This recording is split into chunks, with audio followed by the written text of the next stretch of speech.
Para que serve uma avaliação de desempenho? Para ter informações para melhorar a performance ou para satisfazer o ego e o bolso do avaliado?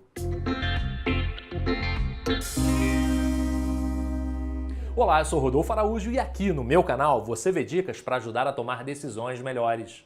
O maior pavor de um profissional de vendas em treinamento é o que a gente costuma chamar de simulada, que, como o nome sugere, é uma simulação de uma venda real, como se fossem dois atores ensaiando os papéis de vendedor e de cliente. Dá para entender até o desconforto, já que a pessoa fica exposta tanto para os seus pares quanto para os superiores e outros avaliadores. Mas desconfortável mesmo é ver que até as simuladas mais bizarras são elogiadas por todo mundo. Será que os meus critérios são rígidos demais? Ou o treinamento é realmente ruim? A resposta para essa dúvida eu tive em 6 regras simples, de Yves Morier e Peter Tolman. Eles explicam que, frequentemente, a balança de poder pende mais para o lado dos liderados do que dos líderes. Em muitas estruturas de vendas, os gestores dependem fundamentalmente dos resultados dos seus liderados e, por isso, fazem todo tipo de concessões para evitar conflitos. Nas palavras deles, é como um soldado enfrentando 10 inimigos com apenas uma bala em sua arma. Em situações assim, a arma não é um recurso, é um empecilho. Usar a arma causa mais problemas do que resolve. É o que acontece em avaliações de desempenho. Quando o gestor tem a prerrogativa de avaliar um subordinado e interferir diretamente em bônus e promoções, mas não tem o poder sobre o que será feito com o relatório, a avaliação acaba sendo mais um fardo do que uma ferramenta de gestão. Assim como para o soldado de uma bala só, isso é mais um problema do que uma solução.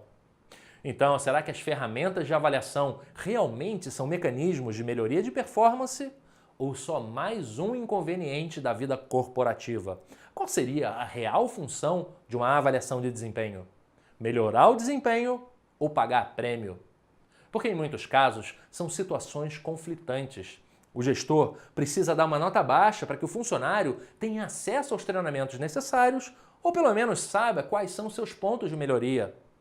Mas ele não faz isso para não prejudicar o subordinado e para não criar um clima ruim na equipe. Por isso, é preciso separar as duas coisas. A avaliação de competências, habilidades e até comportamento ficam de um lado, performance e resultado de outro. Agora, não deixe de conferir esse vídeo aqui do lado que fala da importância do feedback no desenvolvimento profissional. E tem tudo a ver com o que você acabou de assistir agora.